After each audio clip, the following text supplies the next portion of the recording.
Well, good evening, everyone. So yes, I have been tasked with talking about the battles around science and faith. I'll kind of frame it a little bit around there, but I kind of want to move on fairly quickly in that. But just to acknowledge that on one level, yes, they're very... Let me start with this.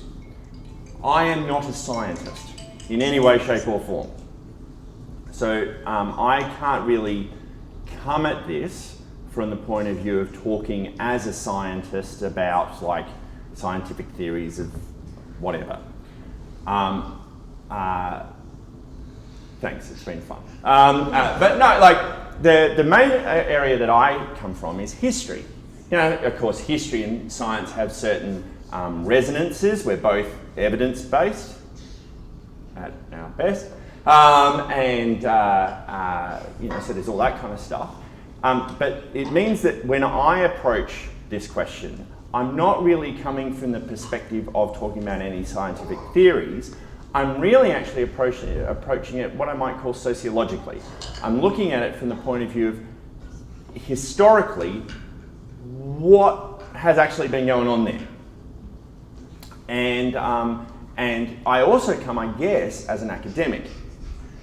And that comes with an added little bonus of academics. We have certain mechanisms in our, like, you know, ever been to like a conference of whatever work you do? You know what I mean? Like, you know, the butcher's conference if you're a butcher, you know, I don't know. But like, as an academic, I will regularly bump into other academics from various fields, at various conferences, at various this, that, and the other. And so I have had some interaction with people who are academics like me, but just happen to be in a scientific field. Right? And I can tell you how they feel about all of this kind of stuff.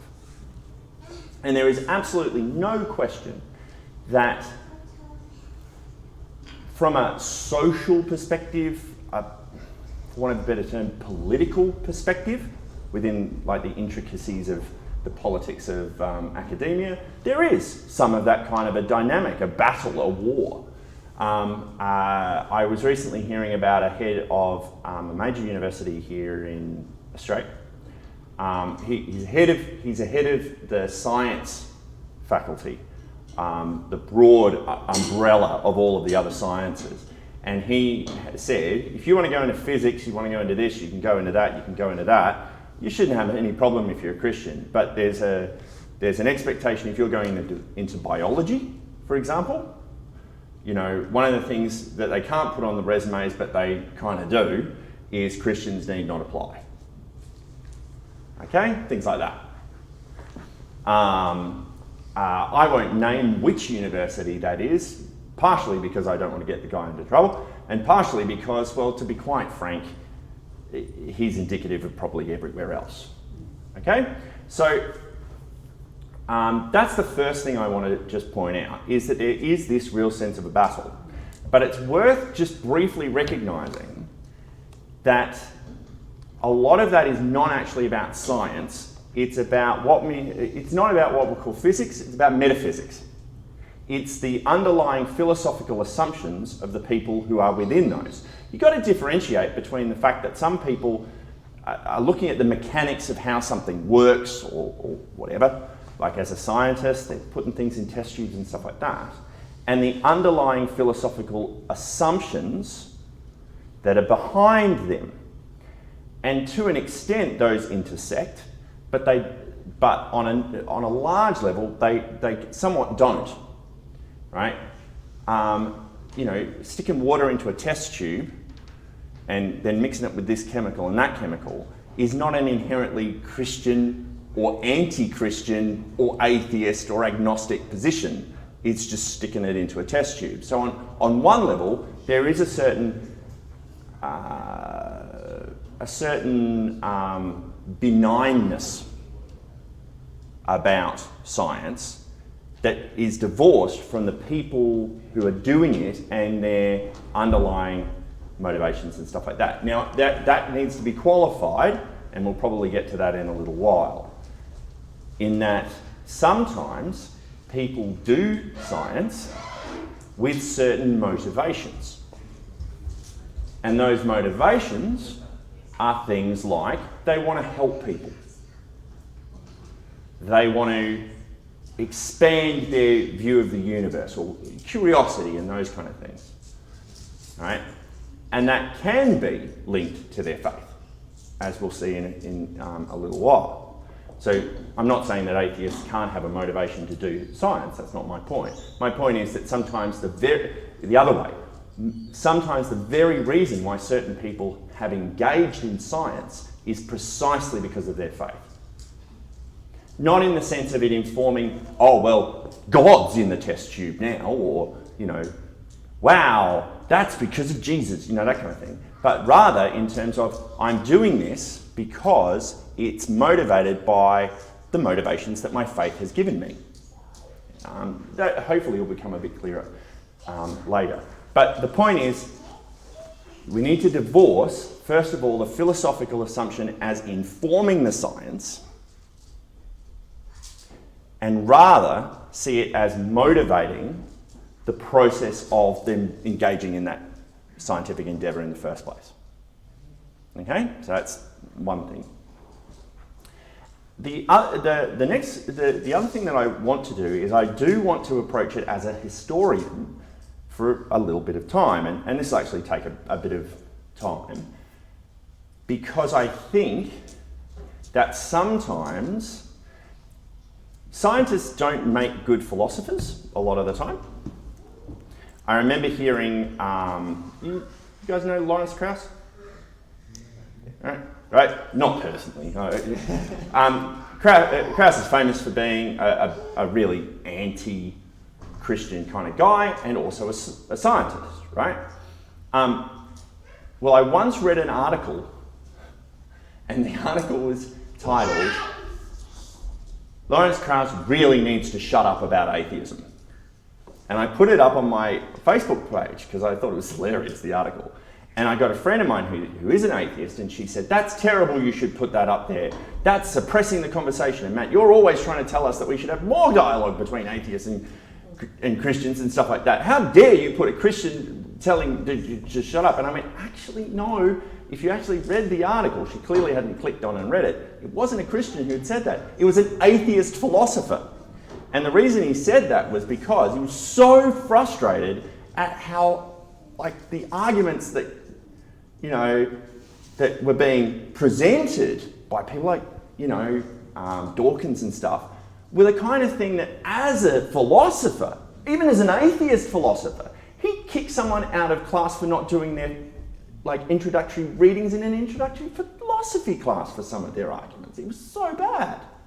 So first of all, as we can have this assumption that because you're an expert in one field, you can have an expertise in another, which is why I preface, as soon as I get up to talk about this, hey dude, I am not going to talk science with you at all. Maybe a little, but I'll preface that I'm very much coming in as a layman when I do so. So I do that. People like Dawkins don't always play that game so well. They come walking in with their nice little doctorate, and they go, well, I'm a doctor in this, so clearly I can be an expert in philosophy. Right? The other pesky one is they're not that great at history a lot of the time. And as a historian, that one does tick me off. Because I'm sitting there and I'm going, oh, dude, no, that doesn't actually follow. There are other evidences there that don't really work for you and stuff like that. And one of the key ones that I will often hear is no one really took their faith seriously before, no one really believed what they said. When we talk about people who were scientists, okay, there were no real scientists who were Christian. There were people who just didn't really have much of an idea or something like that. Or they were faking it because, well, the world, the world and the powers that be were Christian. And so they didn't actually really believe any of it. They just played along with the game and faked their way through. You know what I mean? Like that kind of a narrative. And they rely on the fact that most of us know nothing about the history, and particularly the history of science.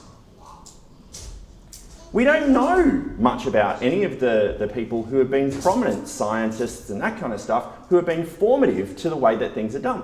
And they assume that the people who were prominent scientists, who said they were Christian, didn't really mean it. Because if they did mean it, well, they wouldn't be smart enough to be scientists, because only atheists are smart enough to be scientists. This is kind of the logic that goes along. Well, I'm really sorry, that dog don't hunt. Like, that's just not true. Like, even a cursory glance through the history of science is that's just not going to work. So, begging your indulgence, I'm going to go through some names of some people that are pretty prominent scientists. And this is not by any means an exhaustive list. And I will occasionally digress and go into fun and fanciful stories about them, because that's what we historians do. So let's start with Copernicus. Okay, so Copernicus, right, is famous for the heliocentric model of the universe. He explicitly framed that as an act of worship in the foreword of his main work on that topic. No one asked him to. He did, though. And he clearly identified that it was a presiding motivation of his scientific technique that God must have created the world in a way that made sense. And that therefore there must be consistent patterns at play. Because if there were, I'm not telling you whether you might disagree with him, but I'm just telling you what he was saying. What he was saying was that if a God created stuff and created it with a sense of order, like we seem to hear that God did in the Bible, it will follow certain rules. And if it doesn't have a God doing it, it is not beholden to any rules. And so therefore, the possibility of consistency seems rather lacking. So for him, the whole reason why he could say there's a pattern here, and I think that's going around, is precisely because of his faith. The next one is a guy that many of you might not have heard of, a guy called Georges Joachim Rheticus. Have you guys ever heard of Rheticus? Fascinating guy. Rheticus, there's a really great book, it's probably... How do you spell it? Rheticus. Rheticus. There's a book by a guy called Daniel Danielson, which is a biography of Rheticus. Fascinating book. And the thing about Rheticus is Rheticus was Copernicus's kind of right-hand man protege. And he was instrumental in popularising the work of Copernicus. He also was the leading figure in trigonometry at the time, and subsequently wrote a series of books. Like nowadays we've got computers. Back then they don't. And so what he did is he created massive tables of trigonometry formulas and patterns that subsequently became the definitive works on that until the computer age. He was also a passionate Christian and was hired and financed by Melanchthon. Now this is a church historian head. Melanchthon was the right-hand man and protege of Luther.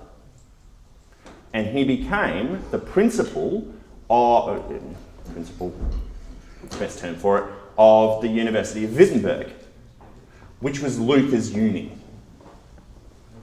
Right? Okay, so the kind of modern father of trigonometry was paid for by the Lutherans. And they did that because they saw what he was doing was intrinsically linked to what they cared about, which was faith and truth and reality. Next, Blaise Pascal. You might have heard of that fella. Blaise Pascal. Blaise Pascal, fascinating guy. When he was 16, he invented a mechanical calculator. His dad was an accountant, and he just went, you could do with some help, Dad. He was also a remarkable Christian mystic, famous for his. He has this poem that was found in his jacket when he died, and it talks about the moment of his conversion, describing it kind of in terms of fire. It's an amazing thing. I won't read it for you now, but like worth looking up. And so here's this amazing mathematician, mechanical engineer, for want of a term, and as well as that, passionate Christian. Next, we've got Isaac Newton. That schmuck. Inventor, for want of a better term, of Newtonian physics, gravity, what comes up, what must come down. Here's the interesting thing. He wrote more books on theology than he ever did on science. And I once told someone that, and they went, "Oh, I only did that to keep the people to keep his bosses happy." I'm kind of like, you seriously think he's writing about theology, like oceans of books, and they are, to be quite frank, quite indulgent books. Like, when you read theology, you can kind of see when someone's just writing it for the hell of it, you know? To be fair, Newton was a bit funky on the Trinity, but in terms of his Christian faith affecting his science, there's clearly there. Another guy, Anthony van Leeuwenhoek, a Dutch Reformed Calvinist. He's commonly identified as the father of microbiology. It's always fun when you start to find out how many of the people that biologists like the bedrock of, I'll find you the name, I'll give you the name, Leeuwenhoek.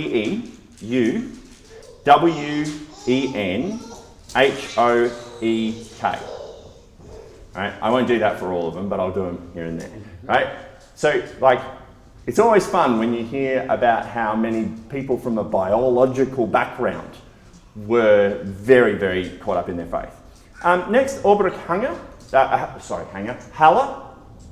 You guys ever heard of Haller? Haller is known as the father of modern physiology, and he would regularly do Christian apologetics as well.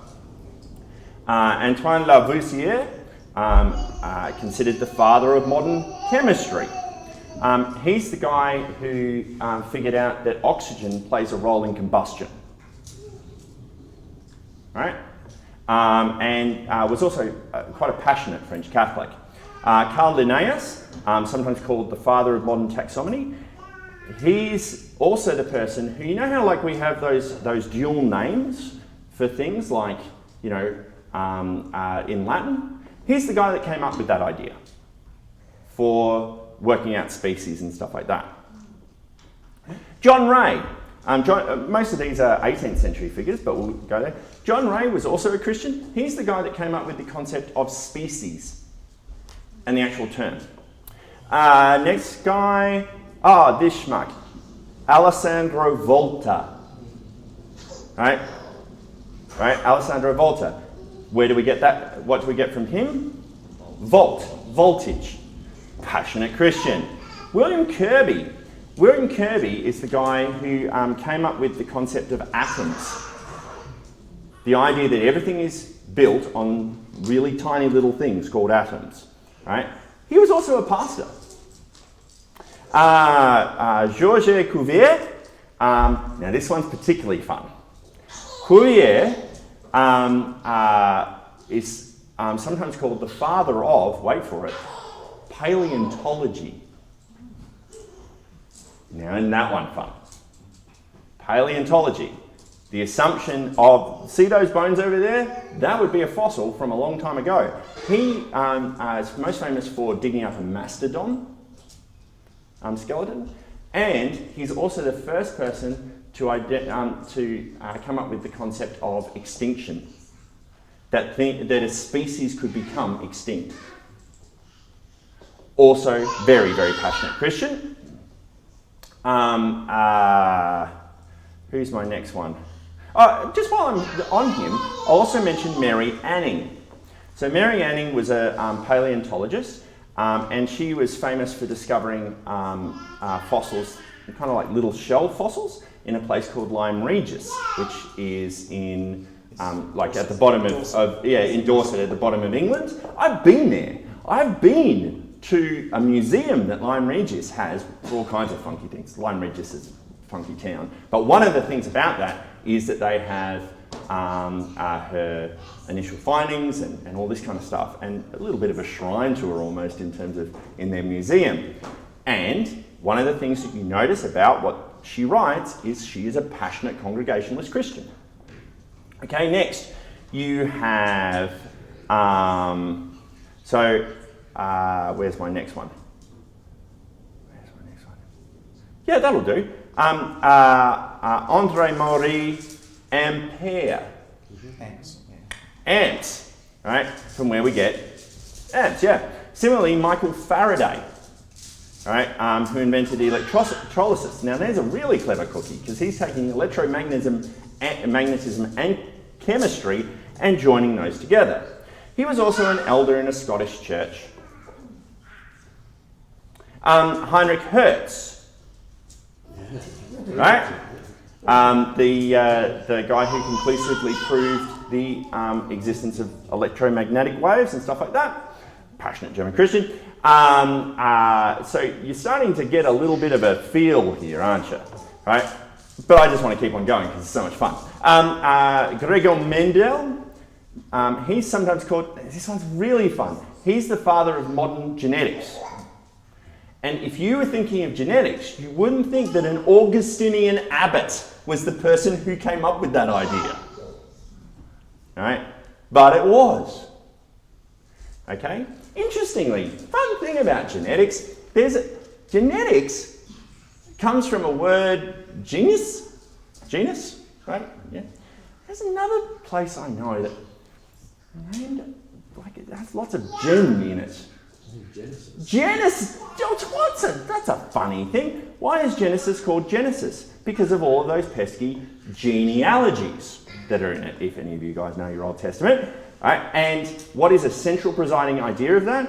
That certain traits, admittedly sin, certain traits are passed on from one to the next to the next. Do you think that might have actually informed how he approached that theory? Maybe just a little. Okay, let's go on. Louis Pasteur, from where we get pasteurized. In 1902, he was asked about his prayer life.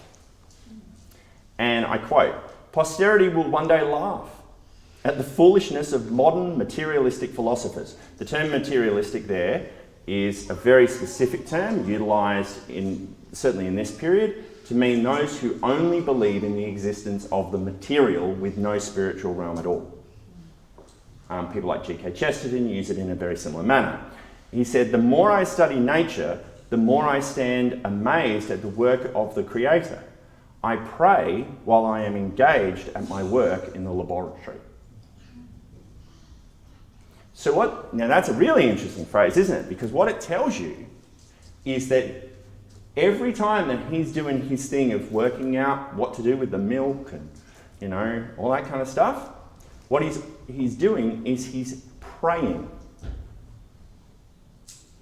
It's an act of spirituality. It's an act of devotion. It is a religious experience for him. And so the concept of materialism, G.K. Chesterton frequently brings this up. He says that for the Christian, there is no divorcing materiality from spirituality. They are intrinsically tied. Pasteur seems to have got the same idea. Okay, next, James Prescott Joule. Okay, studied the nature of heat, and we get the measure of Joule after him. That's a really, what does Joule measure? Energy, right? There's another really good measure of a kind of energy, Kelvin. Right, well, William Thomson, first Baron Kelvin, was from where we get Kelvin measure, right? He was a passionate Christian. In fact, one of the interesting things about Kelvin is that part of the basis on which he came up with some of his ideas about the age of the universe was because of the basis of what we would now call the law of thermodynamics. And that is the idea that the universe must be getting colder. This is why the measure for 0 Kelvin is like, out in space, like it's really flipping cold where all the energy is gone, right?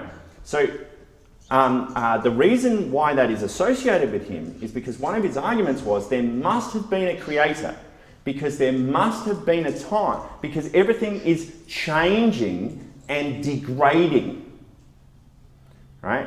Which means if it's degrading, it must have had a starting point where it started to degrade, right? He referred to it as heat death. Okay? So again, his belief system directly informed the motivation of his science. Because you've got to realise, and we'll come back to this guy a little later, Kelvin died in 1907. And by that point, there was an increasing prevalence within the scientific community, particularly the more atheistic side of the scientific community, to argue on what might be called a more Aristotelian view of the age of the universe, which is infinite. Okay? Increasingly, scientists during this period were adamantly arguing that the universe had to have always been. Right? And they were using all kinds of funky ways to figure that out. But part of their motivation for it was because, see, that takes God out of it then. See, if you never have to have it, just as a theological thing for 5 minutes, there's a series of arguments for the existence of a creator formulated by a guy called Thomas Aquinas, famous theologian from the Middle Ages. And Aquinas had his first cause argument. And the argument was that you are caused by your parents, who are caused by this, who are caused by that, which are caused by this, caused by this, caused by this, caused by this. And at a certain point, you've got to come to a point of the first cause, right? There is a sequencing. Interestingly, this comes out in Newtonian physics as well, doesn't it? Right? Everything is reacting to other things, right? So anyway, what Aquinas said was that if you go back far enough, you have to get to something that caused that first cause in the universe. And that thing has to have existed outside of standard space and time. Because otherwise, he's just part of it. And then you've got to look at what caused him. You see what I mean? So to get out of that caused cycle, right, you have to get to the thing that causes everything, including the concept of causality. Namely, creates time and space and everything like that. Okay? So Kelvin, a central reason why he was able to come up with the concept of all of this science of cold and everything like that was his assumption, and they kind of fed off of each other here, an assumption that the Earth was not an infinite thing. We're going to come back to that one in a minute. Next, Joseph Lister. Joseph Lister is, now if I say the word Lister, what do you immediately think of? Don't you? You do. You just immediately think of Listerine, don't you? Right? Now I don't know if it's true, but it is really interesting that Lister was actually the guy who came up with the concept of antiseptic surgery. He was also a Quaker. Now Quakers are funky kind of Christianity. They're kind of what we might call now proto-Pentecostals. Eventually he tamed himself and became an Anglican, but even so. Right? Charles Doolittle Walcott was another paleontologist. He was from Canada, famous for some of the stuff he did in British Columbia. He was a noted evolutionist and passionate Christian. A biographer wrote that he believed that God had ordained natural selection to construct a history of life according to God's plans and purposes. Isn't that interesting? So for Walcott, he was quite convinced that evolution did not disprove Christianity. It merely showed another way that God had worked. This is a theme brought up by many people, William Lane Craig and all the rest of it. If you're dealing with a God from outside time, he is without he's not dying, okay? Right? He's not under the same process of decay that Kelvin identified, right? And that means he doesn't have to hurry.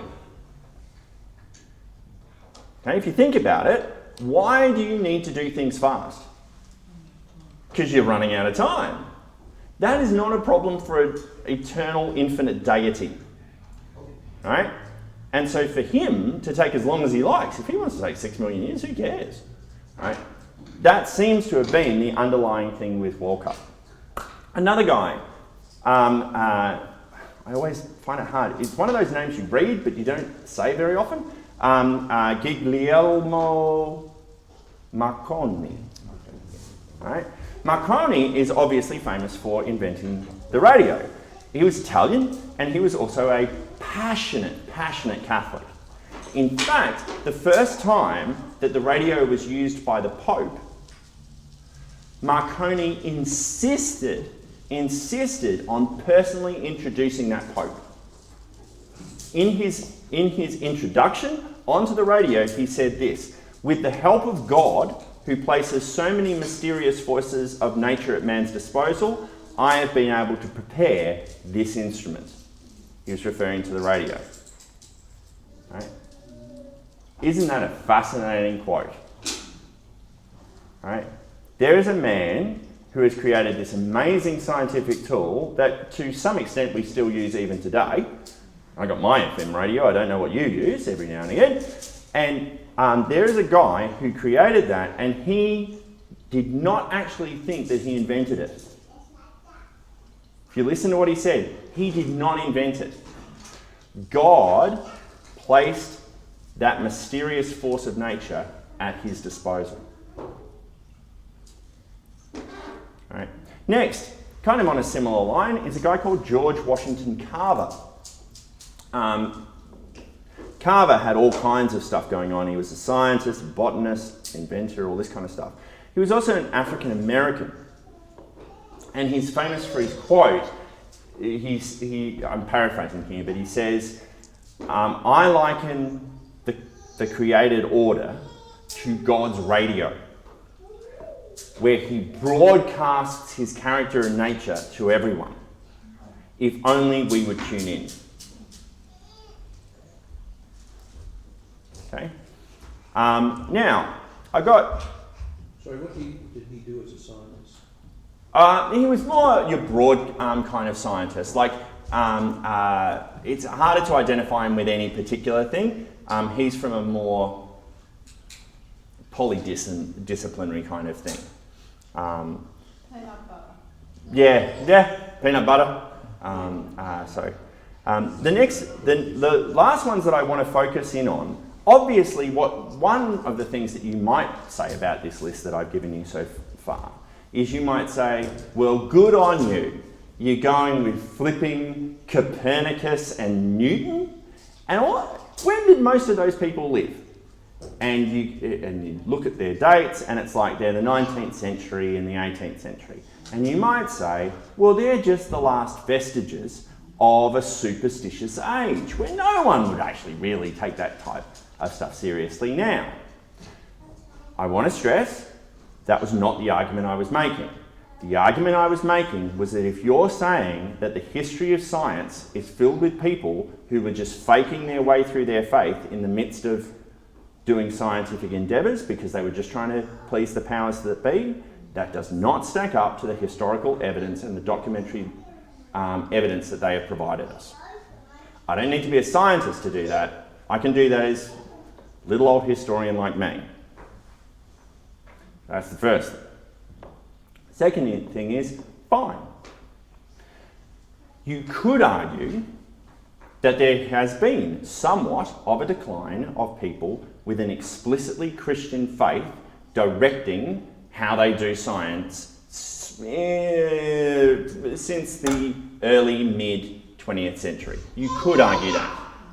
But that's an interesting question because it comes with the other thing, which is the growth of that political mindset that I was telling you about at the beginning, which could mean that there's actually lots of people who have been informed by their faith, but they have not had the freedom that they previously had to be able to articulate their scientific findings within their Christian motivation, because they get fired.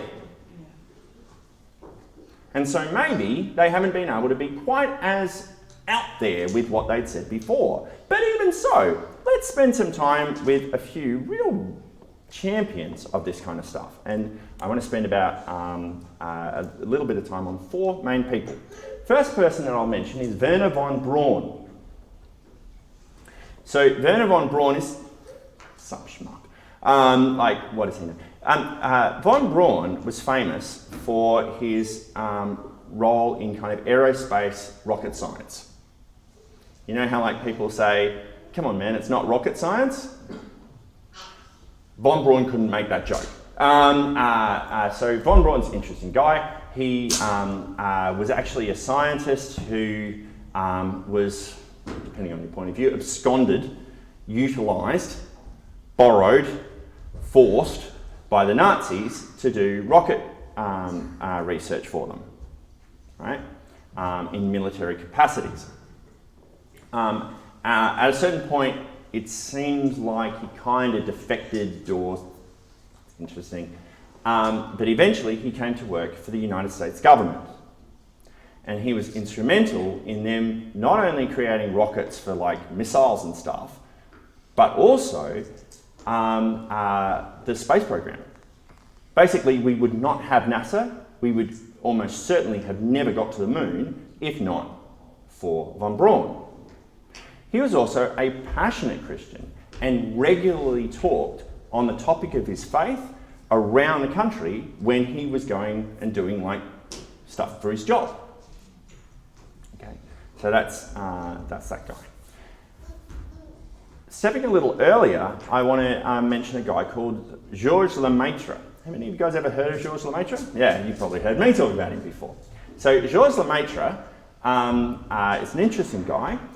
He's the first person to propose the Big Bang Theory. Not Sheldon, the actual Big Bang. And he proposed it largely built on, not built, but incorporating much of the work done by people like Kelvin before him. Right? And he is famous for saying there was a day where there was no yesterday. Right?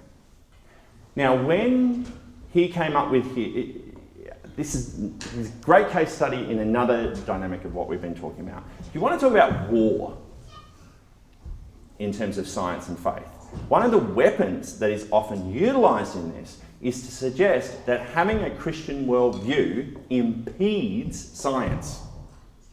Because what you do is you run to a God of the gaps kind of thing, where instead of actually going, why is this so? Wow, that's really complicated. You go, it's a miracle. So I don't have to think about it anymore, so I can move on with my life. And that this somehow impedes science. Or that scientific discoveries have been in such a direction that they don't match up neatly with the Bible, and so therefore people have gone, oh, well, we can't handle that, and so we've run away. Again, I come back to the amount of people who are prominent in the fields of biology, genetics, paleontology, and all that kind of stuff to prove that that just is not the case. If they thought, if their motivation was, I can't believe in the Bible and this, so I'm running away screaming from the science, then why would they become the definitive founders of their disciplines? So that just doesn't hold up. But let's come back to Lemaitre. If the argument is posited that the philosophical motivations, the underlying metaphysics of Christians, their belief systems, leads them to impede scientific pursuits and discoveries, okay? Georges Lemaitre indicates the exact opposite direction. Right? When Lemaitre came up with his argument for the Big Bang Theory. Here's the thing about Lemaitre. Lemaitre was actually Reverend Dr. Georges Lemaitre. He was a Belgian Catholic priest. If you look him up on Google later, you'll find pictures of him writing on, you know, like those classic pictures of physicists where like there's billion stuff on the wall and he's just writing on a chalkboard. You'll see him there with a dog collar. Okay? So when he gets up and he tells people, based on my scientific research, I believe there was a day without a yesterday, that there was a moment where the universe came into existence. People like Kelvin are right, and all the physics points to there being a beginning to the universe and a Big Bang. The response of leading science journals at the time were to openly ridicule and dismiss him. Vehemently. And they said, we know what he's trying to do. He's just trying to bring some good old Aquinas theology back through the back door into the sciences. And we don't want any of that theology mumbo jumbo back in there. So it was actually their battle against Christianity that was impeding their ability to look at the evidence at hand that he had provided. The only reason why Big Bang Theory ended up becoming recognised and legitimated was because other people started to go, mainly people like Einstein, right? Hubble, those kind of schmucks, they came up and said, we've done the numbers and Georges has got a point. Right? Everything points that way. To the point where now you would be hard-pressed to find anyone within physics or anywhere like that would seriously deny Big Bang Theory. Sorry, 40 wrote to the Science Journal back in 2004 saying 40 astrophysicists. But you know what I mean. Like there's the prevailing theory amongst a large proportion of scientists is the Big Bang Theory. And that isn't Christians, that's atheists. And my point is, atheists themselves have taken this on without having really accepted the pesky underlying implications that it comes with, darn it, all blast it, of a creator. Nuts. In fact, you find that people like Krauss run themselves around in rings. Like, it's agonizing to watch.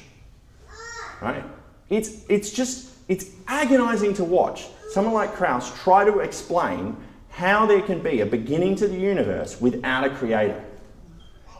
Like, I remember I saw him in an interview on Q&A where he was asked that. And he was just tying himself in knots. John Dixon was on the same Q&A episode. And it was one of those great moments where, you know, John is never shy of coming up with a good word. He's like that. John just shut up. He just sat there and just watched. Because he was like, you're creating your own train wreck, man. Right? So what I'm trying to indicate here, interestingly, that's the other thing, John in that one went, he was asked all these questions by Krauss, where Krauss was just trying to say, well, you must deny this, and what about this scientific discovery and this discovery? And John just looked at him and went, I don't have a problem with any of those scientific things. As a Christian, I get the science and Jesus. Those are not incompatible at all. This comes back to a previous point about a materialistic focus at the absence of any recognition of a spiritual thing. Christians have no problem with accepting both of those, as is evidenced by what I've been saying here. Right? So ultimately, we get to the point where the evidence itself in Lemaitre points to some kind of creation. And I don't mean that necessarily in anything more than that there was a time where the universe didn't exist and it was created. Right? You got to come up with something at that point. Right? Next, Mary Kenneth Keller. Any of you guys ever heard of Mary Kenneth Keller? Mary Kenneth Keller is the first woman in history to receive a PhD in computer science. In 1965, she received her doctorate and she became influential in the science of how computer science works. Right? She was a nun. Right? It's great. If you get pictures of her, just look up Mary Kenneth Keller when you're home. Hilarious, because she's there next to a really old funky computer and she's got the full-on flying nun wingtips. Okay? And then finally, I want to briefly talk about a guy called Graham Clark.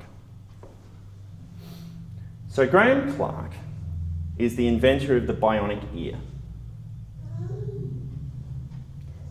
You have to realise just all of the types of science that are converging when you're talking about the cochlear implant. You're talking about neuroscience, ear science, for a better term, in terms of the anatomy of those kind of things, but you're also talking about electronics and all of that kind of stuff all coming together. And here's the thing, Graham Clark is one of the passionate, he's still alive, he is one of the most passionate Christians I've ever met in my life. To the point where Mark Worthing, who himself is a fascinating man in terms of his qualifications in science and faith, you should get him to do this talk, right? And history, because just Mark's a genius. Mark wrote a biography of Graham Clark, entirely built around this concept of his faith informing his work in cochlear implants and stuff like that. To the point where Graham, for a brief period here, Tabor actually ran a research institute on the interaction between science and faith. That was named the Graham Clark Research Institute in honour of Graham. And Graham, as well as just being the patron, he spoke at the inaugural address.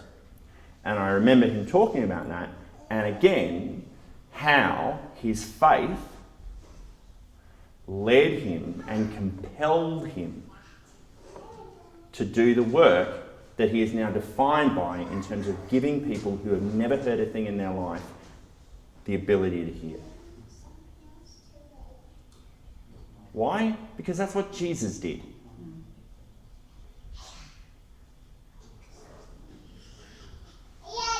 And because, we read miracles and we can come with a certain sense of, well, did that really happen? How did that happen? Blah, blah, blah, blah, blah, blah, blah. All that I think Graham did really was he read that and went, man, that's cool. And just think of how much that person's life changed when they could hear. That's amazing. God, I want to do that. The other thing about that is that took years to perfect. It is an incredibly precise process. And with many of the people that we're talking about, these are not people who came up with things on a whim. These are not people who came up with things, after 10 minutes, of mucking around. These are people who had to dedicate years of their life. And you would be familiar with the whole Thomas Edison idea, like Edison's famous for saying, I never failed, I just found 10,000 ways that didn't work on my way to success, all that kind of stuff. There's a certain tenacity to experimental science. And what drives that tenacity? to be honest, the psychology of scientists is beyond my field. So what motivates all scientists, I don't know. But I do know that for these scientists, a central reason why they did what they did, and they got up every morning and they went back in to come back to Pasteur, is prayer. And the assumption that what they were doing was that God had called them to do. So when they were sitting there doing the 9,999th experiment that didn't work, what motivated them to the 10,000th? It was, God, you told me to do this. And if I may say, as a Christian, I would argue that it was God telling them, come on, just give it one more try. You're nearly there. Finally, just on Graham. I remember I once went on someone put up one of those moving videos, like a video, and it was a video where you're all meant to cry.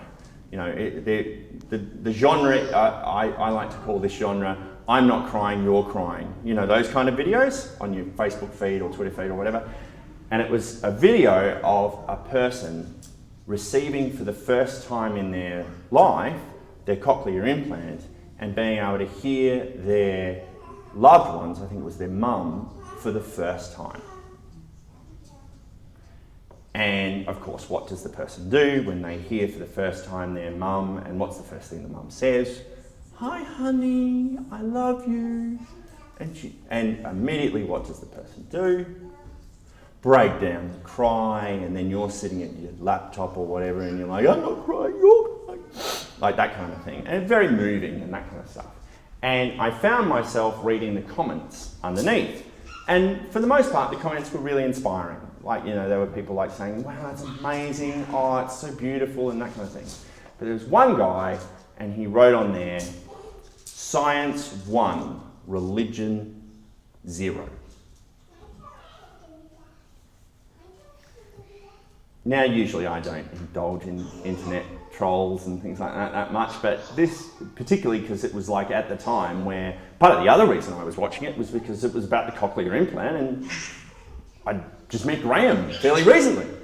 So I just got on there and I went, well, that's interesting, because Graham, the person who invented this, is actually a passionate Christian, has directly attributed his prime motivation for doing it to his faith, and now there's a research institute named after him about reconciling the battles between science and faith.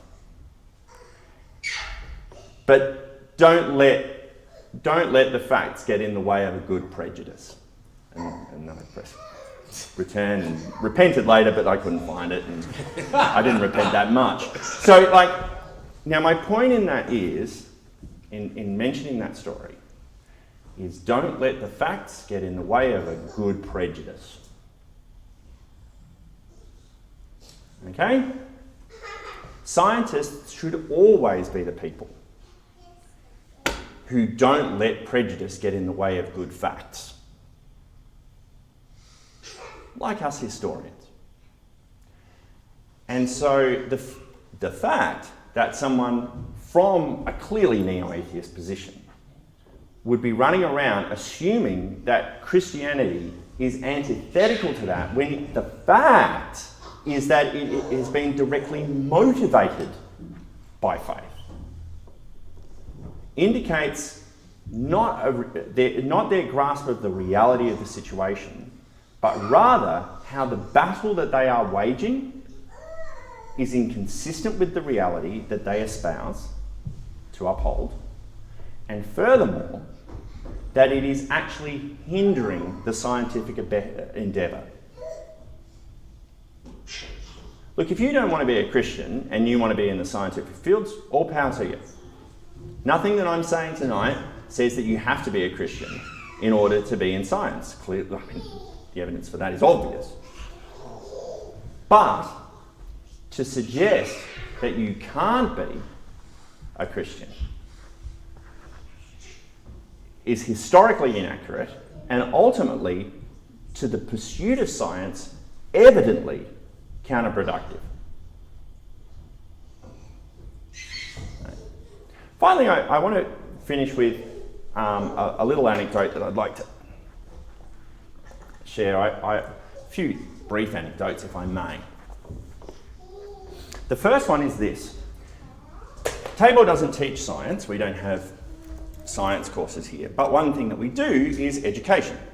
And the lecturer in maths and science here, who basically teaches our teachers to be, to be able to teach science and maths, is himself a remarkable mathematician. And maths and science are always kind of very closely intertwined. He got his PhD from the University of Edinburgh, I think. So, we're not talking a moron here. And Mark is also a passionate Christian. And he and I have jokes. And one of the jokes that we have is that when over the years we've talked and chatted about different things, and one of the things that we've talked about is how within the scientific community, once you get past what I might respectfully call the more basic scientific disciplines, such as biology and that kind of thing, once you get into the hardcore kind of quantum physics types people, right? Once you get into that, one of the things you find is that they talk in phrases and concepts in a way that is remarkably similar to theologians.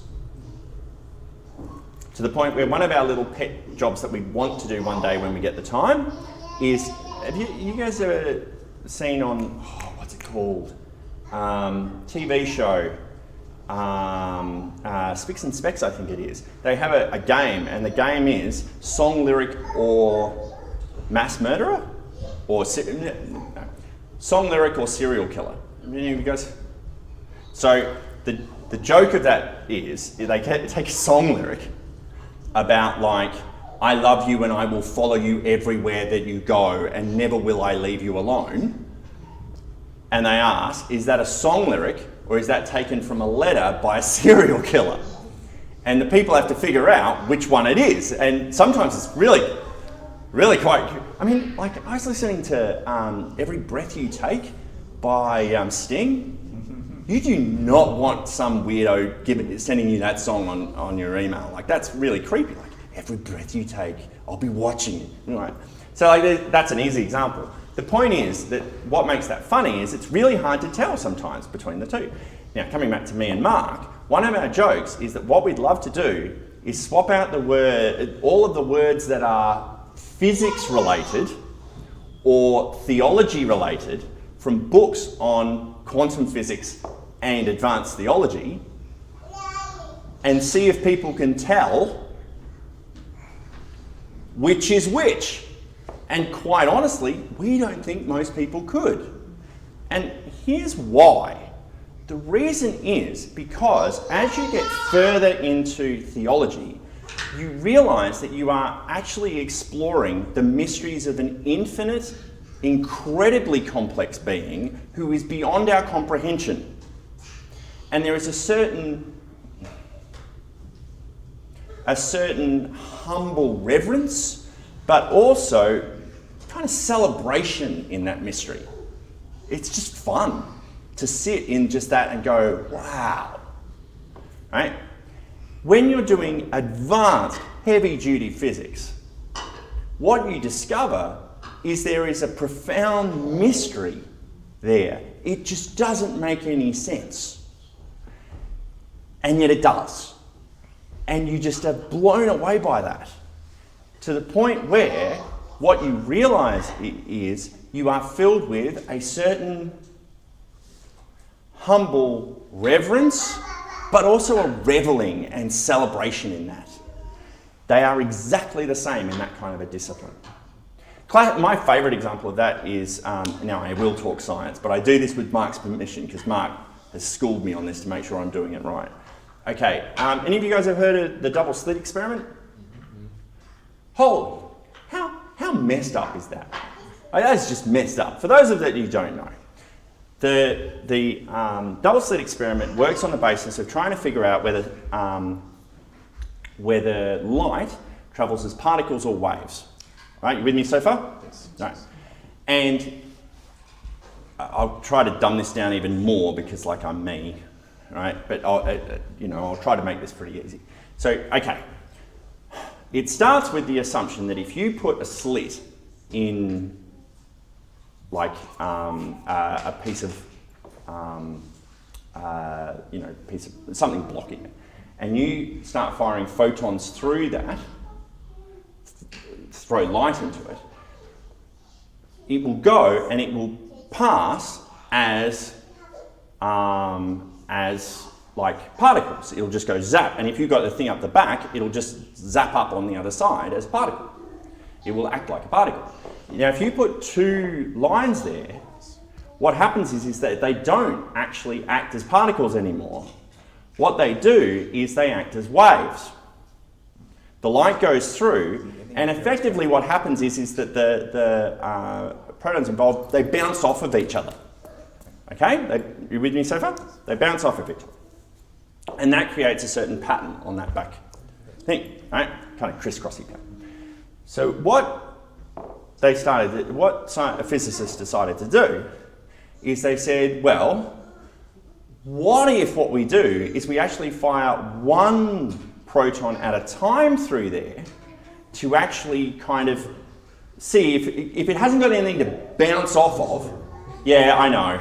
I already know I'm failing here, but like you'll get the gist of where I'm going with this. He fires that through, and then what happens is that what should happen is that it shouldn't. We'll fire through that one, then that one, then that one, then that one, and they have nothing to bounce off of. So they'll act like particles again and just zap up neatly on the thing, except that they don't. What happens is one fires through and then the next one, and they actually create the same wavy pattern as if they're bouncing off of each other. But it's got nothing to bounce off of. So what that means is either that proton is actually... Photon, sorry. Shut up, Matt. Don't talk science. Okay, what that photon does is either that photon is splitting and bouncing off of half of itself, or what that photon's doing is it's bouncing and coordinating with all of the other ones to say, I'll go left this time, you go right. I'll go this way, I'll go that way. You go that way and that kind of thing, which you can't have that because that would give them some degree of sentience. You wouldn't want that because they're just photons, man. So eventually they found that, lo and behold, it was creating all of these wavy things, which means they were bouncing off. It just didn't make any sense. So finally, what they did is the physicists went, we've got to see what's going on here. So they effectively set up an observational technique, basically a camera, to kind of watch as the photons go through. And when they did that, they went, the photons just went to being straight particles again. The only thing that had changed was that now they were being observed. It was almost as if, not almost, explicitly as if, the photons were saying, well, if you're watching, we're not going to do it, are we? The only thing that changed was that people were observing it now. Now, why do I tell you that story? Because, first of all, it seems to give some degree of mind or agency involved in that no one can see or understand. That's the first one. We'll just chuck that one to the side because that's just a fun little one for us theologians to make. But the other thing about it is, the scientists, when they do that, they don't go, oh, well, there must be a logical reason for that and we will work it out and we will nut it out, because they still haven't figured out how the hell it does that. And my point is, none of them at that point give up or deny the evidence. What they do is they simply say, wow, that's cool. They convey a sense of humble reverence, but also celebration at it. And the last thing to point about that is if they can't come up with the answer at that point, are any of you seriously sitting there and going, oh, they must be idiots. No, they have come to a point where they cannot answer something, not because they're idiots, but precisely because they are smart. They have come to the very limits of our conceptual ability. And you sit there, and I mean, you're in awe of that, but you're actually in awe of them too, aren't you? That they have come to the point where they could actually do that. Now, why am I saying that? Because as a theologian, you can see why me and Mark get along so well. Because as a Christian, there are any number of times where I'm like doing all my theology study and stuff like that, and I come to points where I'm looking at God and the mysteries of the universe from a theological and philosophical perspective, where I get there and I go, I got nothing. There are any number of double slit experiments within theology. You know, like points where you just sit there and you go, wow. But if it's true for the scientist, the physicist in that situation, that you don't sit there and go, oh, well, then they're idiots because they can't come up with the answers. Surely that should be applied to us. Finally, as the person worshipping and endeavouring to understand the Creator, it actually corresponds quite naturally to reveling and celebrating with the person who is discovering about the creation that Creator has created. So my kind of point in finishing with that is to simply say, Mark and I are a great case study, in my humble opinion, of not actually having any sense of a war between science and faith, but our faith informing not only our motivations in the academic pursuits that we endeavour to engage in, but also in terms of us being able to, broadly speaking, collaborate and celebrate. We're not in battle. We're mates who celebrate this stuff together. I would love for that to be the attitude that is flourished, rather than anything else. Great, thanks. You really have given us a great roll call, as you've said at the beginning, not by any means exhaustive, of Christians over a whole range of fields, scientists over a whole range of fields who have been Christian and passionately Christian, motivated by their Christian faith in what they did and doing astounding things. Obviously, in the public arena, there's a very different story out there. Mm-hmm. Before the vast bulk of the public, everything from the idea about what happened at Galileo's time and how the controversy that happened there and how science beat religion and the sort of thing, everything from that rolled right down to the current day. There's a very different story in the public perception out there. Why do you think that is? How has it come about that there's this kind of thinking out there? It's an interesting question. I mean, you look at, I didn't mention John Lennox, for example, tonight, but like John Lennox is a very prominent scientist who regularly travels around the world publicly talking about his faith. I mean, he's not even a scientist, he's a mathematician. That's hardcore science, pure maths. And he is, adamantly involved in that. One of his Oxbridge kind of crew as well. Dennis Alexander, for example, is another prominent theologian. So like a prominent scientist who's a theologian and stuff like that. So there is, I think the first point to make is that it's not because there aren't people who are of that kind of academic pedigree within the sciences. Right? There were and there still are. There were and there still are. Yeah. Right? So like that's the first thing I want to say.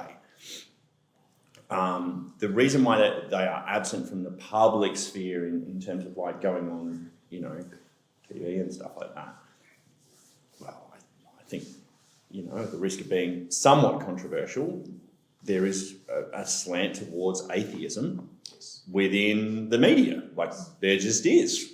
Mm-hmm. Like, I'm not necessarily going to postulate as to the underlying philosophical motivations for that atheism, but there clearly is a sense that,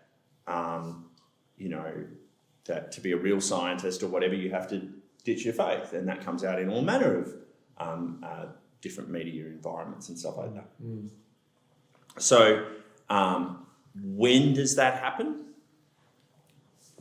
Well, that's an interesting question. I think it's been going for a fair while, but if I was going to put a real date on it, I'd probably say the late 70s and 80s, and because of one particular person in particular, and that would be Carl Sagan. So Carl Sagan, remarkable scientist in and of his own right, was also one of the first real popularists of science. And any of you guys who are from a certain era will know about Cosmos, and Cosmos being this very definitive and initial documentary series that really pioneered science documentaries as a popular thing. And it was overwhelmingly successful. I actually show the beginning of that in one of my theology lectures. And do any of you guys remember Cosmos? Right? Okay. If you get to watch the opening of it, it begins with Carl Sagan on a cliff. It's all and very passionate music and stuff like that. And this is how he starts. He says, "All that is, all that was, and all that will ever be." Well, the cosmos is. That is what the cosmos is. And then he goes into this, he's a very poetic kind of guy. And so he creates this thing of our concepts of the concept of the cosmos stir us as if we're beyond our comprehension, as if we're standing on a precipice from a great height, and this kind of stuff. And I ask my students, what do you notice about that? And one of the things that they notice about that is the kind of religio undertones of how he talks about the cosmos and the pursuit of science. And now that's the introduction, but the subsequent key narrative that runs through that is Carl Sagan's penchant for assuming that Christianity has always thwarted the pursuit of science to the detriment of scientific endeavour and success. He's really the key guy who gets that kind of motivation. And the thing is, that's a TV show that was incredibly popular, and most of the kind of neo-atheist scientists that we would identify, Krauss and all that bunch, they openly identify Carl Sagan as kind of like the founder of their approach. And again, Sagan's a really good example of someone stepping out of his realm of expertise into other areas that he has no business doing, and when he does it, it's really embarrassing. Some of you guys might remember I did a talk on Cyril of Alexandria. It's like the Great Fire, and who caused it? Yeah, the Alexandria stuff. The library and stuff.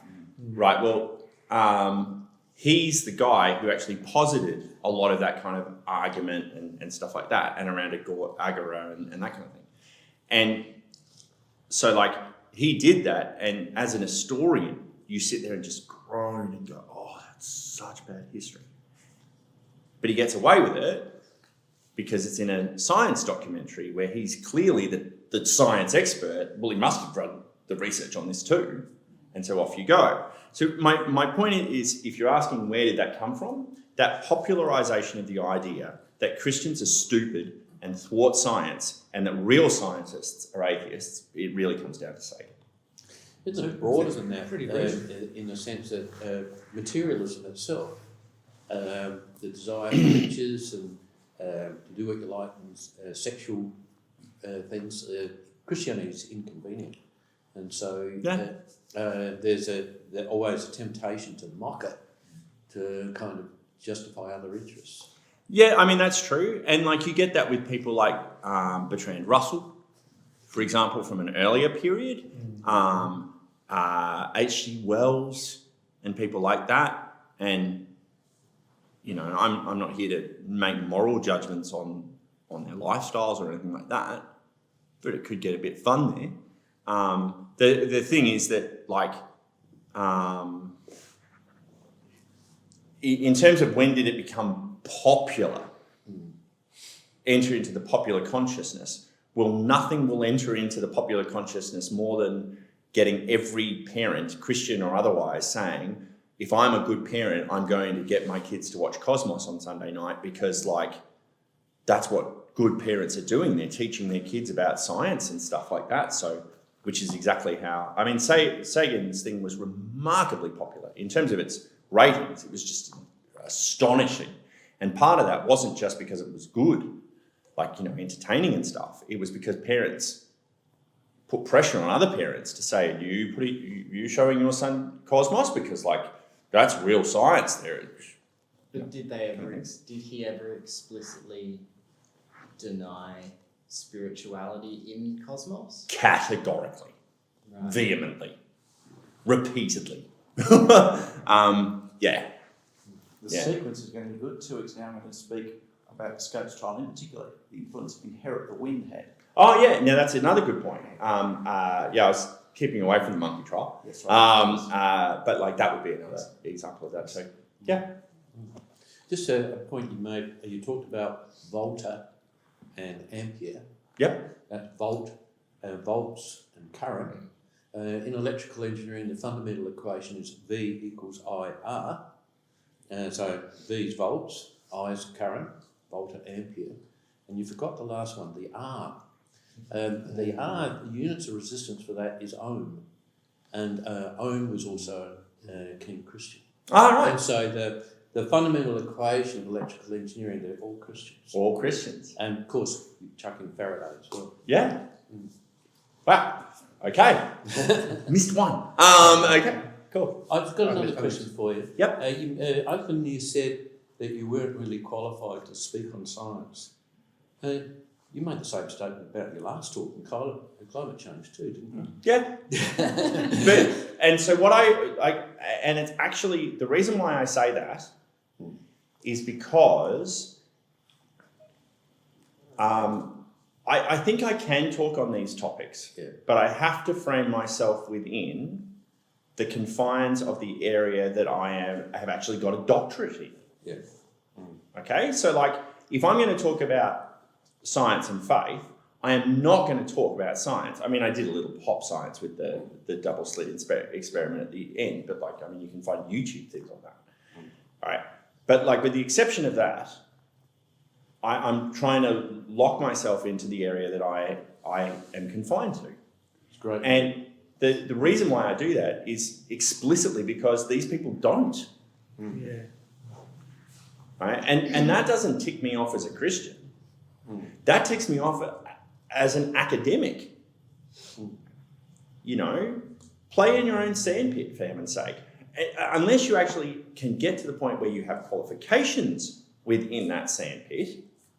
Right? So this is where someone like Mark Worthing, who's got 3 flipping doctorates, you know, then you can play in this kind of thing because you've earned your stripes. You know, so, like, you'll notice that I didn't actually spend much time talking about scientific method as such.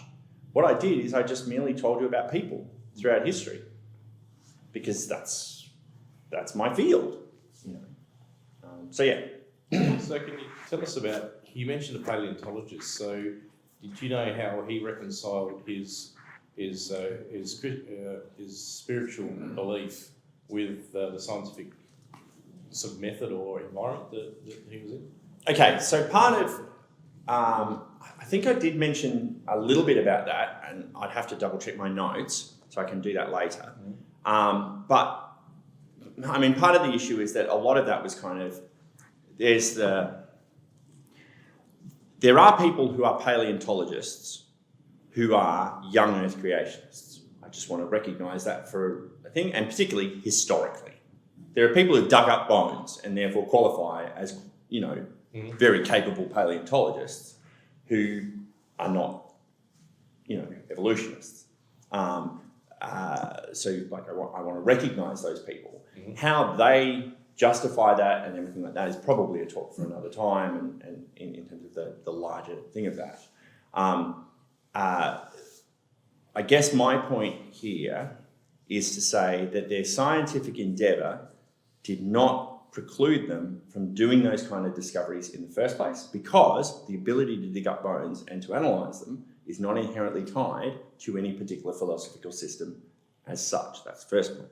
The second point is that even today, where people are paleontologists, they can reconcile that with evolution if they need to. If they're theistic evolutionists, there are evidently theistic evolutionists who can reconcile their theistic evolution with that. And there are still plenty of paleontologists within certain areas that are six-day creationists, and they do their thing too. So those people would not prominently be, in mainstream science or anything, but in terms of being able to be recognised as doing the method of paleontology, fair enough. But yeah, within mainstream science stuff, I know, a few people. I've got a friend of mine who's actually a protege, a prodigy in paleontology, right? And he is passionately Christian. He was published in a paleontology journal when he was like 15. It's just disgraceful. He's always just been obsessed with paleontology and stuff like that. And for him, he has no problem with his faith as being part of that kind of thing. So, yeah. Okay, can I just mention something else? Sure. I kind of get the feel, when I've read science issues all my life, and had quite an education in science myself before going into engineering. I have a feeling that that science is actually changing somewhat. A long time ago, people thought that with the progress of science, it was going to explain everything, And when you came across an area that, there's a question, how on earth does this work, or how does this get from here to there? Well, that's where God came in. You had the idea of the God of the gaps. And of course, those gaps got progressively eliminated. So people said, science can explain this that previously couldn't explain. So, you're eliminating these gaps. But as science has gone on, it's I don't know whether this began at a certain point, but it seemed that for every question that was answered, 10 more questions came up. And if you ask me, in every branch of science, not just physics, not every branch of science, there is more and more mystery. Everywhere. And it was, 100 years ago, people thought, science is, if they haven't explained everything yet, give them a little bit of time. We're almost there, That was is before that quantum mechanics. Say again? That was before quantum mechanics. Quantum mechanics is a case in point, and the nature of light, and what the heck is gravity in any case. And, it's one thing having an equation to say how gravity, to measure gravity, and say, well, what's the attraction between this mass and this mass? But what the heck is gravity? Who can explain that? Isaac Newton said the same thing. Yeah. Yeah, Isaac Newton said the same thing. What is it? He said he could describe the equation just to say how it operates, but he can't explain what it is. But many people think because you've got an equation, you've explained it. Yeah. No, you're explaining how numerically what what it's going to behave, what its behaviour. But you haven't explained what it is. What the heck is electromagnetism? I'm an electrical engineer, and so I know all about how you measure it and how magnetism relates to electricity. What the heck is it? And so it seems to me that in every branch of science, the amount of mystery there has grown. Yeah, is that true? And I think it's important to distinguish within that from going, so the point you're making is God of the gaps type stuff. That where those gaps emerge, that therefore you're wanting to slot God into that. I heard a popular scientist, I think it was one of the Mythbusters once say, the absence of an answer is God. And what he was being he was being neo-atheist in there and making a joke. And what he was saying was when people come to a point where they don't have an answer, they chuck gold in there. And then we atheists come in and we give the answer, and that's one, like cross that one out and that kind of thing. But that's not the point that you're making. No. The point that you're making is that the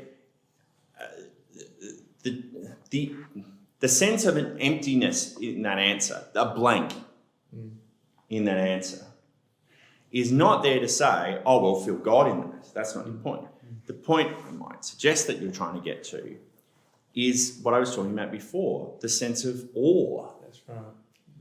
The sense of majesty and the sense of humility that engenders. And the thing is, as Christians, we get that. The true science should get you to that, shouldn't it? Yeah, and the thing is that, like Paul says, in terms of his appreciation of the mystery of being union with the Creator and all this kind of stuff, he says, not that I have attained all this, but I press on towards the goal. You know that bit from Philippians 3, right?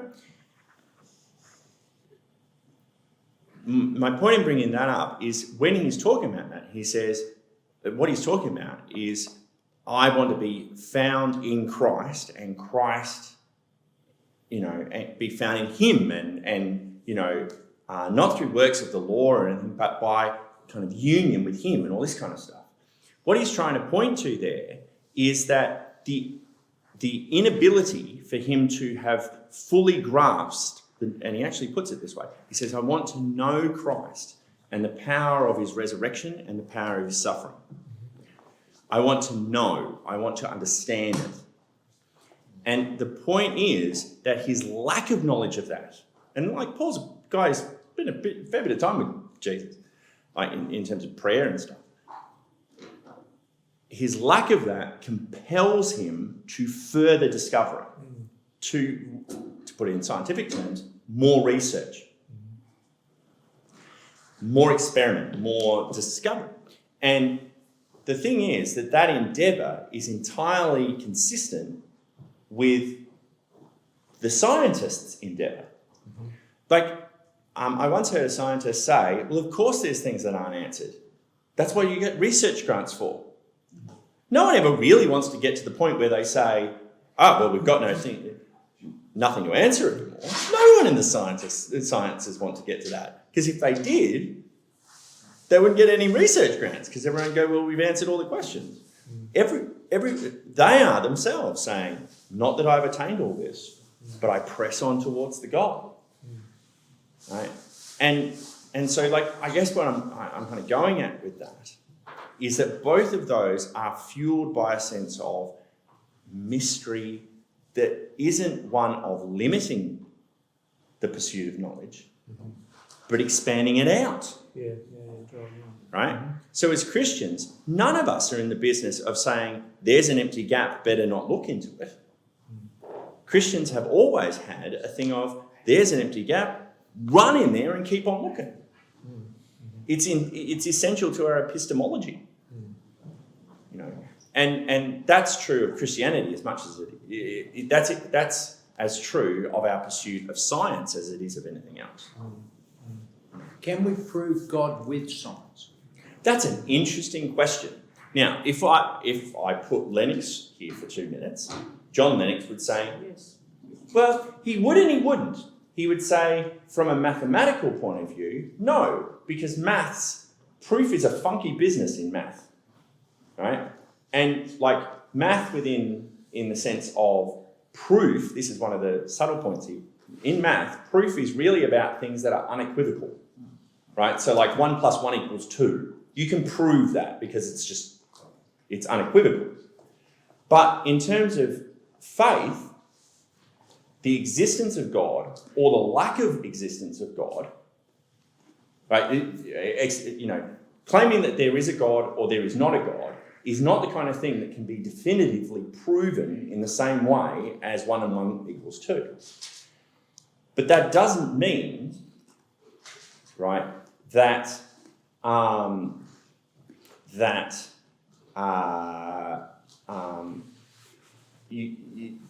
because you can't definitively prove something, does not mean that you dismiss its possibility or even its probability. Because this is part of his point in saying only maths really deals in proof. In the unambiguous, no way around it, unequivocal, that's just the way it is. Everything else is at least slightly up for grabs. Theoretically, you can't prove that water boils at 100 degrees under normal atmospheric conditions, because there's nothing to say that rule, from a purely atheistic point of view, taking the assumption of God out of it, there's nothing to say that will definitively happen next time that you put on the kettle. Okay? Now, does that mean that all scientists are running around saying, well, I can't prove that I can boil a kettle to 100, if I put it to 100 degrees and boil water, oh, well, therefore, I can't make you a coffee this morning, honey, I'm sorry. No, we all work with prevailing assumptions based on the evidence at hand. To the point of proving it to within a shadow, beyond a shadow of a doubt? No. You can't do that with God, but you can't do it with most things. Most of us work on the presumption of, sufficient evidence. Now, if we put God into that equation, do we have sufficient evidence for God? Not to the point of 100% airtight proof, but in terms of sufficient evidence to say it's a reasonable thing to say that that he exists and the nature of his character and everything like that. Lennox would say, within that definition of proof, yes, we do have sufficient evidence, right? And now, putting your theologian hat on here, that's actually quite important. That we are saved through faith and not through knowledge. Knowledge is about, I know that, there is no element of doubt or anything like that in there. As Christians, we are not saved by knowledge.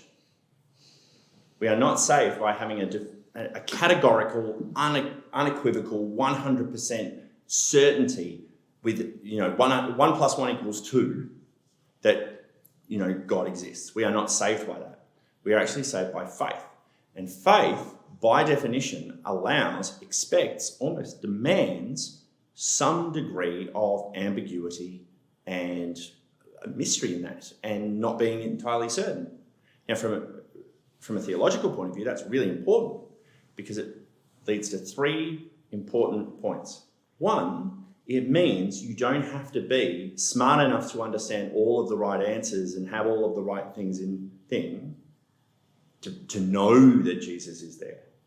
A person doesn't have to have passed the test with 100% to be able to get into heaven. You know what I mean? They don't have to pass the God quiz and are judged on whether they got 100% right on the nature of God to be able to be saved. They are saved on faith, which allows for people who have had only a small, who don't necessarily do a degree in a Master of Divinity at Tabor. You don't need to do a Master of Divinity at Tabor, like my course, to be saved. That's a relief. Yeah, thank God. Right? Literally. You are not saved by your knowledge, you're saved by your faith. So that's the first point. The second point is it overcomes what's called Russell's teapot. Do any of you guys know that? Yeah. So Russell's teapot, Bertrand Russell made this joke. And what he said was, imagine that there's a teapot out in space. I might have told you this before. Imagine that there's a teapot out in space. And all these people are teapotists on the earth, and they're saying, you need to change your lifestyle because of the teapot that's out in space. Well, people would have the right to say to those people, why should I do that unless you can provide evidence for it? Okay? And the point that Bertrand Russell was making was, until you can prove to me that there's the teapot in the sky, or God, unless you can prove that to me conclusively, prove it in that mathematical sense, unequivocally, why should I have to change my life and the way that I live based on something that isn't categorically certain, okay? Because you could be wrong. Well, the answer to that is because you can have reasonable assumptions that are not absolutely watertight and conclusive, you can have sufficient evidence for that. And secondly, really what you're doing at that point is consistently holding God to ransom.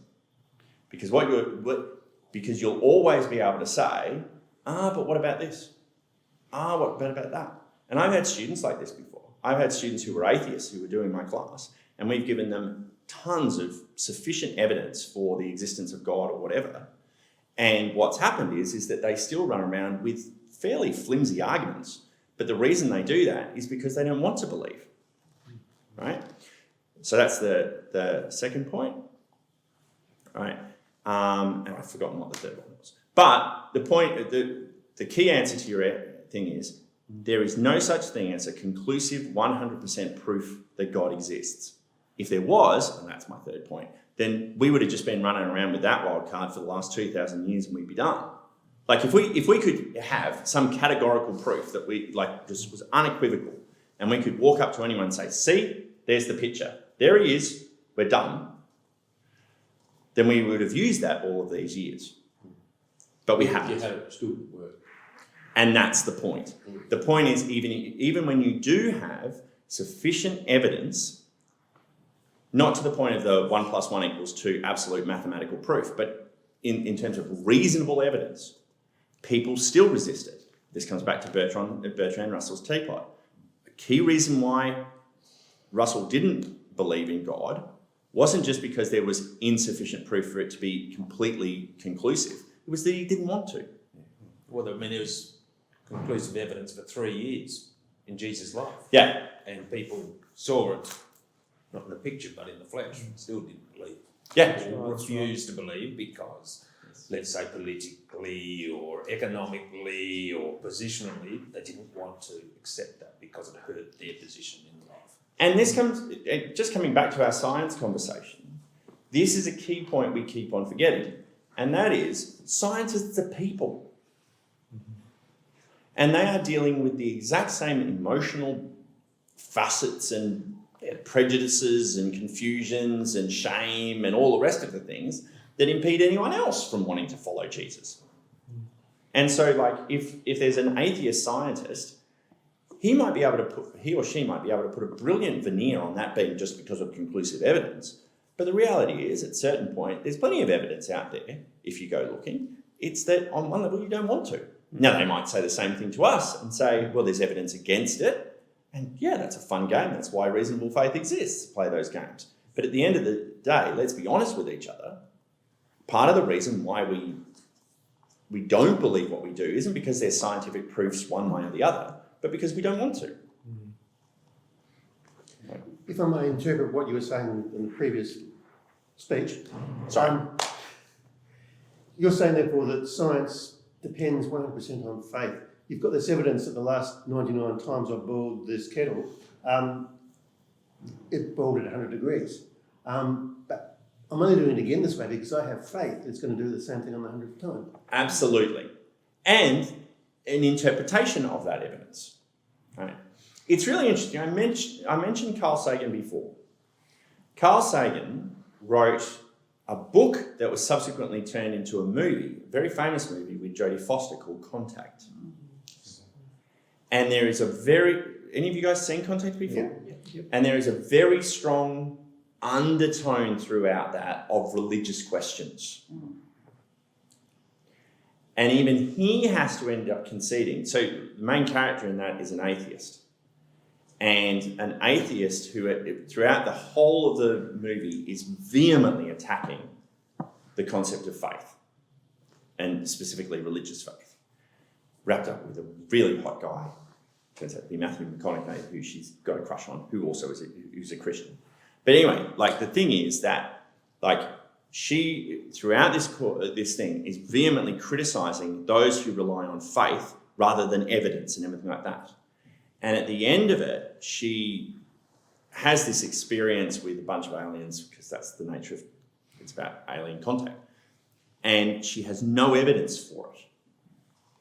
And she has to go to them and say, all I can do is testify to what I saw and heard. Now, anyone who's a Christian knows where that kind of language comes from.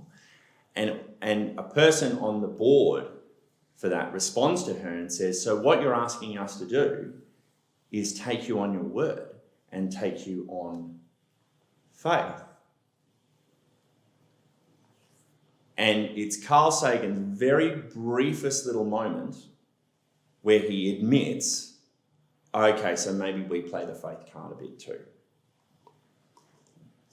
Okay, I'm willing to concede that just for 2 minutes. And then he goes back to being Carl Sagan. So yeah, there's faith in the scientific endeavour as much as anything else. But there are two realms of science. There's operational science where you actually can repeat things and Yep. see things. And then you get the projecting science, be it evolution or be it Big Bang or cosmology, where, we can see some evidence and this is what we think happened. Yeah, And that's a different form of science. to some extent. Yes. And the thing is, everyone does that. Everyone has done that over time, and recognising, and I know where you're coming from here, Steve. Yes. The thing is that recognising that sense of, this comes back to your point before, we haven't got all the answers yet, actually leaves room for when you walk through one of those gaps to actually discover that you were wrong. I mean, this comes back to Copernicus and Galileo. Let's play with that for 2 minutes. The thing about Galileo and Copernicus is that everyone blames the church for that. But here's the thing. The main people who were criticising the Galileo and Copernicus weren't the church, it was the scientific community.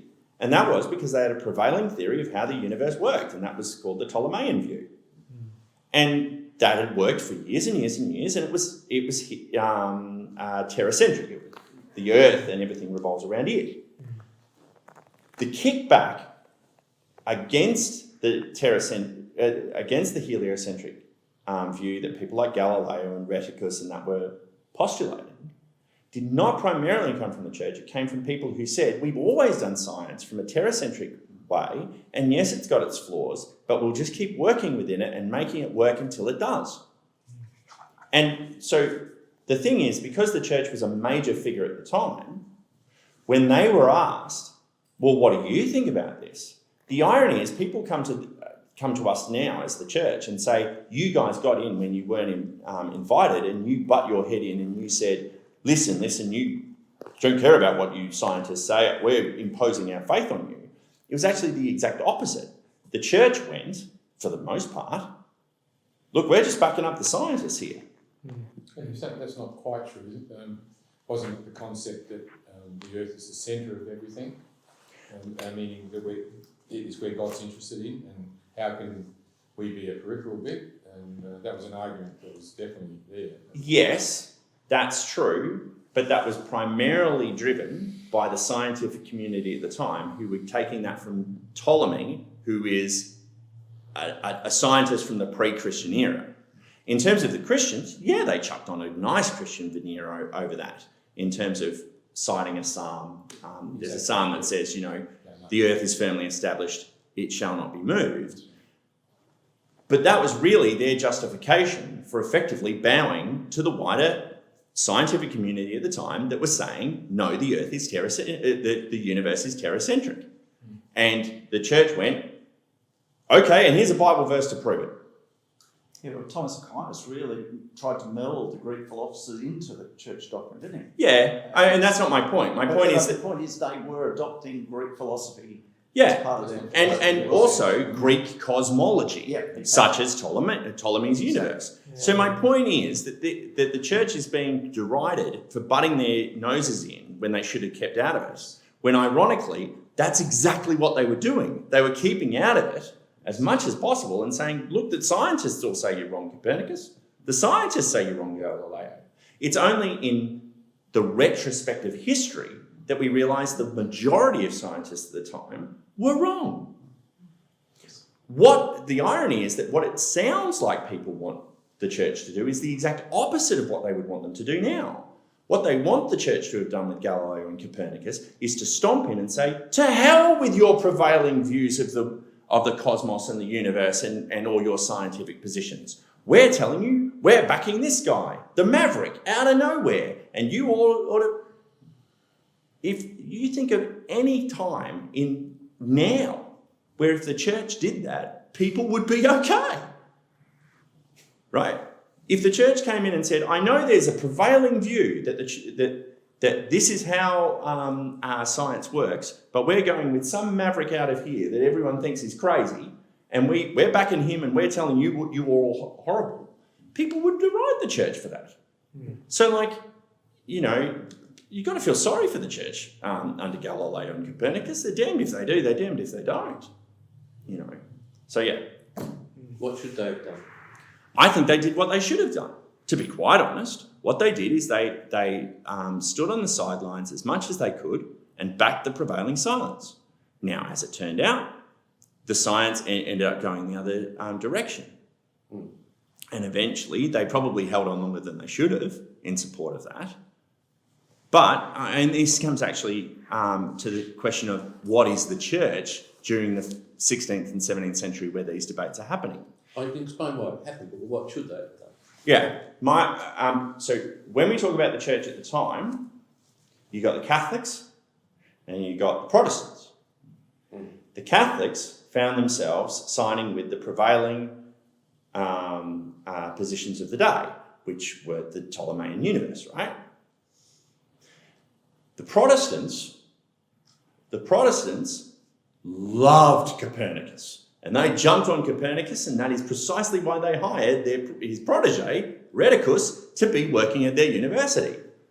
Now, the question is, why did they do that? Was it because of their dogged determination to fulfill the pursuits of science? Yeah, a little bit, yeah. But it also was because it stuck it up the Catholics, right? And this is just the fascinating dynamics of human nature and all that kind of thing, right? So when we talk about the church's response, the Catholic Church's response was to stick with the prevailing view. The Protestants' response was to uphold the new one coming through because it stuck up the Catholics. Now, as it turned out, the Protestants were right. I don't think that's because Protestants are awesome and Catholics suck. I just think it was just luck of who landed on which side in the political debate. But I guess my point is that we can't really talk in terms of the church in that sense because there's two sides to the church at that point and both of them are doing their best under, let's face it, it's called the Copernican revolution for a reason. And revolutions are always really hard things for anyone to navigate through. And it's hard to pick the right sides because in a revolution, the prevailing position has probably stood the test for a long time and looks right. The new position seems to have all manner of things about it that makes it look right. And it's bloody hard to find your way through it. This is the other thing I find really irritating about these conversations is the sense of judgmentalism that come, as an historian, being judgmental of people who are finding themselves in a time of tremendous flux, scientifically, politically, religiously, and all the rest of it, like the 16th century, to come waltzing in with your brilliant retrospective eyes and say, oh, well, I know what they should have done here. They should have actually picked Copernicus in the midst of all of the complexities that they were doing. Get stuffed. I find that a little anachronistic. Why did they have to make a ruling at all? That's a good question. Effectively, their ruling, certainly from the Catholic perspective, was fueled by several things, not least of all Galileo being a complete douche politically. He was just very rude and unpolitic and insulting the wrong people, including the Pope. That doesn't actually have to do with his science. That's just him being a tool. Right, so there's interpersonal dynamics as well in this kind of stuff. Why did they have to make a ruling? Well, should they have in that? I don't know. But certainly there are factors. And this is what I mean. When we're trying to deal with the history of science, everyone wants to make it that it's some kind of thing where there's a bunch of benign people with no emotions, no politics, nothing else going on, who are all just sitting around analysing a bunch of benign, test tubes and stuff. No, they're people. He did write a book that insulted them too. Exactly. Because he called them simpatico. You know, The simplicity. simpleton. The Right. simpleton was arguing against it, you know. So, Okay. yeah. So, like, if Which is sort of brave in a sense. yeah, but he's not just saying that about the church. He's saying that about the prevailing, like, powers that be in science of the day. Yeah. And of course it's going to get people offside. So how much of that is about him being a brilliant scientist? How much of that is about the church being dogmatic and cruel? And how much of that is about just people being people? And, you know, the point is you can't divorce these kind of things simplistically. Oh, no, I agree. And, So, like, you highlighted a good point, I think, in the sense that you said the prevailing view at the time was the Greek view, the old Greek view. The Ptolemaic, And therefore, those guys were arguing against the majority of the view, whether you're within the Catholic Church, the Protestant, or whatever else, you know. So they were sort of taking their side, you know, or whatever the prevailing ideas at the time were. Yeah. But they were also then imposing that it was God's view on it as well. So. Yeah. And so, like, there's two different arguments going on with what the church would have done wrong there. One is that they came in and said, screw the science, the prevailing science, we're going the right way. There's no way that the Catholics were going to do that, and they shouldn't have. On one level, they shouldn't have. They should respect the prevailing science because it's not their realm.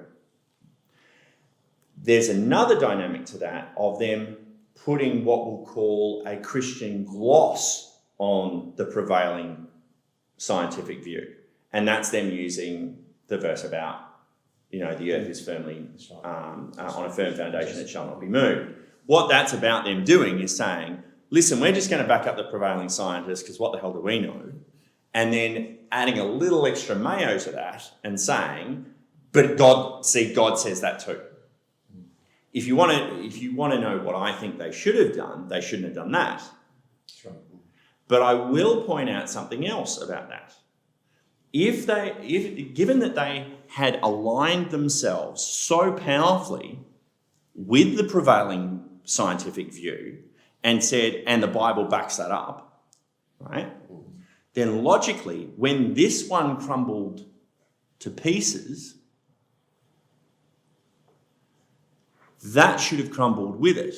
And everyone should have gone, well, you've just said that the Bible intrinsically is linked to that prevailing view that we've now disproved. So therefore, Christianity's bunk. But that's not what happened.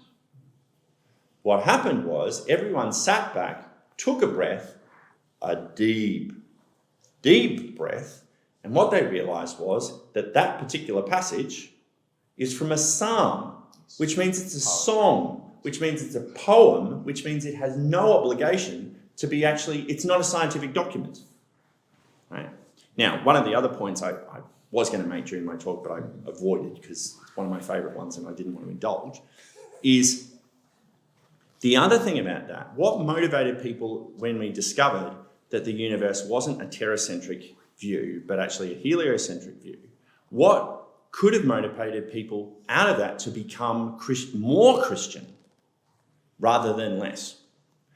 Because, like, the prevailing assumption would be that once that Bible verse doesn't work anymore with the prevailing scientific view, because now we've moved over to the heliocentric, Christianity should have failed. That is not the history of Catholic piety. The history of Catholic piety is that from that point on, it went boom for a good century or two. So why? Because when you have a terracentric view, let's assume that's the Earth, right? In a terracentric view, all of the space stuff, like all the stars and the moons and the planets and stuff, they're, on a question of scale, they are this far away from that little microphone. It's really not that far. It's actually quite small. So within the terracentric view that Ptolemy had made, there were just all the planets and suns and all the stars were all on just plates that were revolving around, not that far from the Earth at all.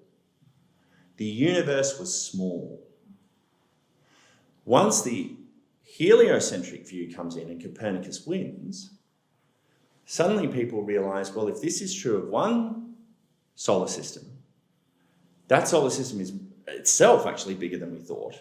But that means that stars and galaxies and now you get, telescopes and stuff. Holy cow, the universe is so much bigger than we thought it was, which means I am so much smaller than I thought I was, which means I am far more insignificant than I ever thought I was.